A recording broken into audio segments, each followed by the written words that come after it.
Playing reroll comps in TFT often ends with fantastic results if you can hit everything you need to. However, there are a ton of mistakes people make along the way, so in this video we're going to help you level up your reroll playstyle, showing you when and how to play them better and easier, and covering things like augments, rolldowns, tempo, streaks and more. Now the most important part is deciding when it looks like a reroll game. You'll have to understand when is the best time to do it. Getting an early reroll augment will be the biggest factor, but there's other ways to set you up to play reroll too, like portals, hacks, or even the PvE round rewards too. For portals or encounters, there's a few major ones to look out for.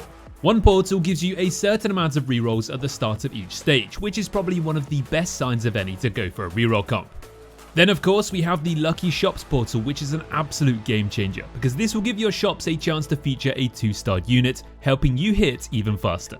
Finally, one other type of portal or encounter to look out for as an indicator to play reroll will be the Artifact Anvil one, because there's plenty of comps and units that can utilize artifacts to become infinitely more viable based on these items. For example, Spectral Cutlass Neferi, Manazane Vigar, Sniper's Focus Fiddlesticks, or Prowler's Claw Shaco to name a few. And aside from portals, the PvE round rewards can heavily sway your options when it comes to playing towards reroll comps. These can drop multiple copies of units or even champion duplicators, which again are easily a sign to lead towards more reroll lines, especially if you have items to slam to match those units and comps that you can play into. Augments are by far the strongest thing to factor in when playing reroll comps though, as hitting certain augments will make rerolling so much easier as it lets you see more shops, which will help you 3-star your carries even quicker. Now of course you can play reroll without an augment, but if you're being contested and they have a reroll augment and you don't, you're not going to be in for a fun time. So look out for options like Shop Glitch, Prismatic Ticket, Starry Night and Heroic Grab Bag, just to name a few, but different ones will depend on which type of carries you're using, and we'll get more into that later on. Just remember, if you have taken a reroll augment, you generally want to avoid taking a second one, and want to focus on combat or item augments instead afterwards, as if you commit all of your augments to simply just hitting your carries alone, you'll likely fall off later on harder than usual. Lastly, for augments, as you mentioned earlier, some artifacts make specific reroll comps this set insanely OP. So also look out for Living Forge, Portable Forge or Latent Forge, and if you see the perfect item for a reroll carry comp, this is a good time to go for it. Finally, before we get onto the type of reroll comps, when other people are rerolling similar cost units, this can also be either really great or really bad for you. If they're playing similar units or even an augment showing they're playing the same comp you want to play, then you should probably steer clear, as contesting whilst rerolling can be a bit of a coin flip. But this can actually also help you out more than you might think. Let's say someone's rerolling 3 costs like Rengar and Jinx, but we're rerolling Fiddlesticks. They're going to be taking those Rengars and Jinxes out of the 3 cost unit pool, which makes it easier for us to see more Fiddlestickses, Mordekaisers and Gragases, making it easier for us to hit too. Okay guys, so now let's get on to how to play reroll comps as best as possible. Of course, there are 3 types of reroll comps, ones that play around 1 cost, 2 cost or 3 cost carries, and sometimes a combination too. And let's start off with the 1 cost reroll comps. The biggest indicator to play towards these lines is going to be how many copies you hit naturally during stage 2. Let's use Shaco as a good example. If we hit a 2-star Shaco during the PvE rounds, we can consider playing towards Slayer Shaco reroll if our item components are also fitting too. This Shaco reroll comp is a unique example though, because Shaco gains permanent stacks from killing units, so you want to get him in early and slam strong items sooner rather than later to help him scale up. Then we hit a reroll augment or a Slayer augment or maybe even the Edge of Night augment at stage 2-1. Okay, cool. Let's have a quick scout, check if anyone else is playing it, and if not, let's pull the trigger. So now we've committed to a 1 cost reroll comp, and here's where we don't want to level up to 4 and instead stay at level 3 to have the highest odds of hitting more Shacos in the next few shops before we passively level up. Throughout this stage, we want to pick up as many copies as we can that we hit naturally without rolling and get to 50 gold as quickly as we can. So as we come to the end of stage 2, we should be at around 50 gold or nearly there, and we should still be level 4. Hopefully we have 4 or 5 Shacos by this point without rolling, and then after this PvE round at the end of stage 2, we're still level 4 for one final round. At this round, at stage 3-1, this is where we want to roll it down to 3-star or 1 cost carry, in this case it's Shaco. This is our last round with 55% 1 cost odds in the shop, so here's where we can be aggressive to hit our carry.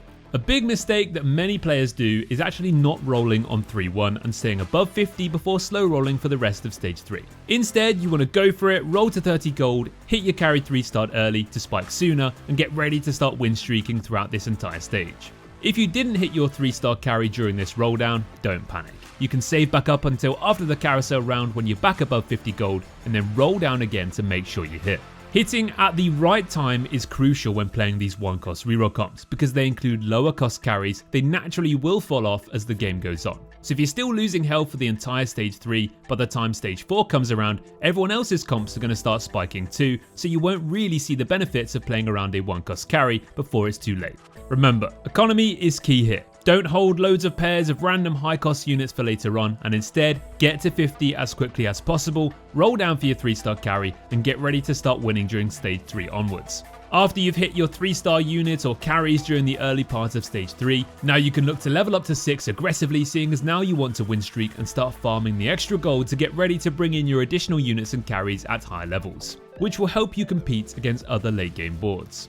For augments in 1-cost reroll comps, it's really going to come down to what type of comp you're playing. And remember, reroll augments are only really useful here at the 2-1 augment round, as by the time the second one comes along at 3-2, you should have already hit by now and be focused on combat or item augments the majority of the time instead. So at 2-1, look out for augments like Shop Glitch or Starry Night. Now let's move on to 2-cost reroll comps, and again it's going to depend on what the game gives you at stage 2-1. Let's say we've got a bunch of early Nitro units, an early Djinn, and the Starry Night augment. Again, have a quick look, see what other people are playing, and if you're not being contested, let's lock it in.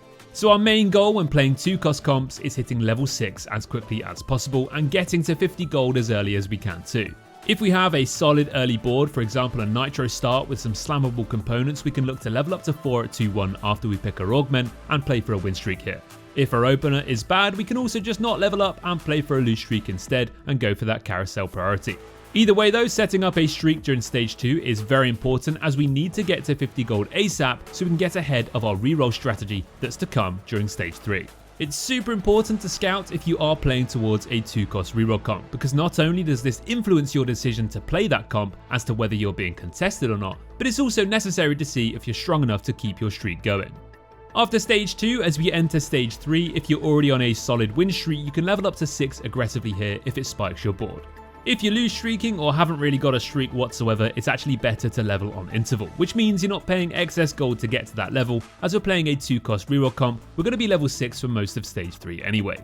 Once we're at level 6 and at 50 gold, now we can start our slow roll strategy. Now when we're playing 2-cost reroll comps, we want to try and keep a strong board at the same time, and ideally keep a little bit of a win streak during stage 3, because lots of the time other players will just be playing their strongest board based on whatever the shop gives them and aiming to spike their boards during stage 4 instead.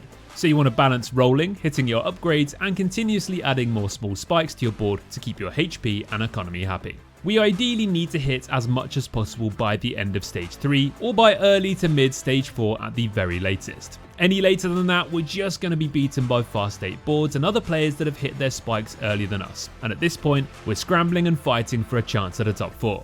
Once you have hit your 3-star 2-cost carries, now you can build your economy back up again so we can push for higher levels to cap out our board and compete for first place. For example, if we're playing Nitro Exotech Reroll here, like we mentioned as our example earlier, getting to levels 8 and 9 brings in more units like Sejuani, Misfortune and Aurora, even with a potential Zac on your bench to throw in with Aurora's ability too, which means your 2-cost carries will still be pumping, but now they'll be assisted by more units, and powerful ones at that.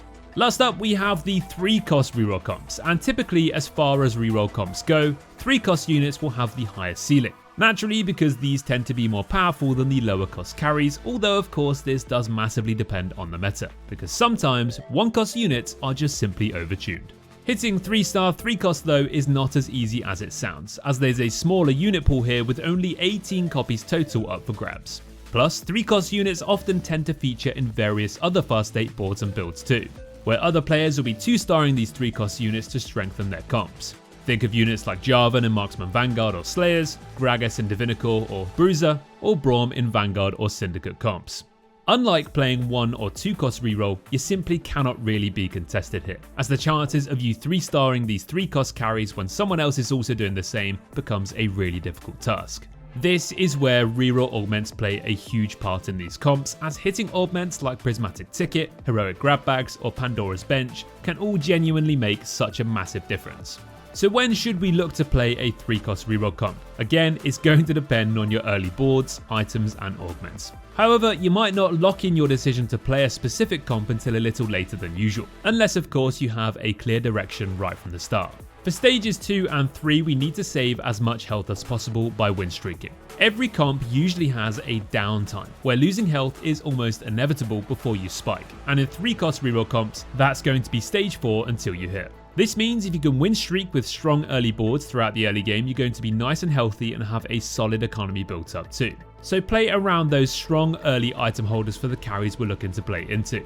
So here we're playing Bruiser Fiddlesticks because our Augment gave us a Bruiser emblem early on, and we have an Archangel staff ready to slam as one of Fiddlesticks' best item options. So we've built a strong early board with upgraded units, a Morgana as the perfect item holder for Fiddle here, and we level up early so we can play towards a win streak.